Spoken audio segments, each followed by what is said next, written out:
Number 3, and this one is actually a language technique, so I'll make a few quick notes about this.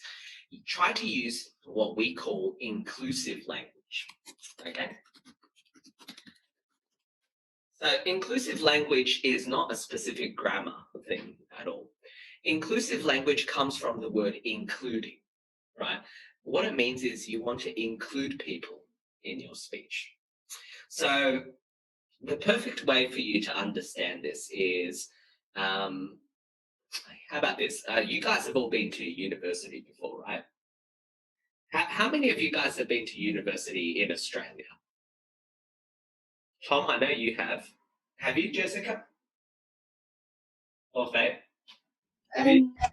Now I'm studying in Australia's university. Yeah. So one of the things, I don't know how long you've been studying there, but one of the things that they ask you to do maybe once or twice a semester is they're going to ask you to do like oral presentations. Sometimes make a speech by yourself. Sometimes it's like a group work kind of thing where, you take turns, right? And when you're sitting in the audience watching speeches, right, some people are very good speakers. Some people stand up and they give a speech and they're very confident. They sound great. But more often than not, there's a group of people who do either one of two things, right? There's a group of people who have a bunch of notes or papers in their hands and they're just reading off it. Hello, my name is William. Today we're going to talk about economics or something like that, right?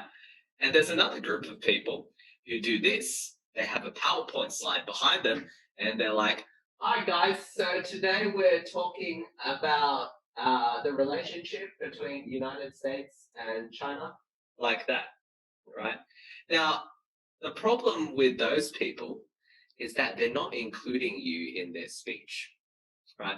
If I've got notes blocking me, or if I'm not looking at you, it feels like you're not part of my conversation.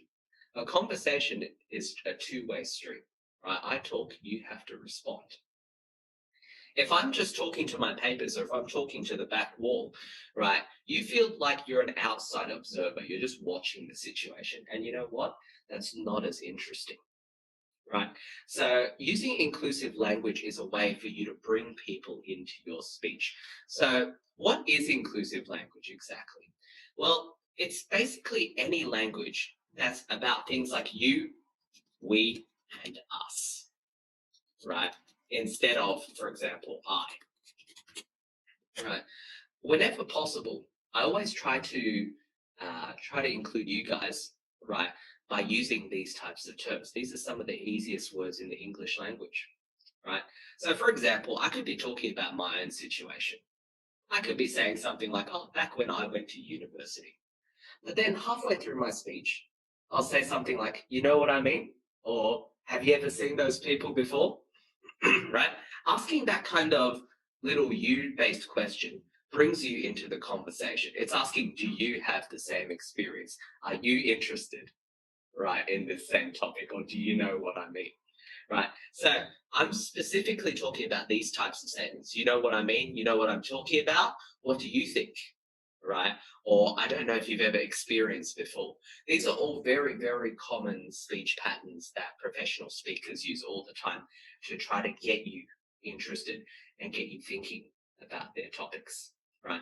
And that's something which I strongly recommend you add into your normal speech.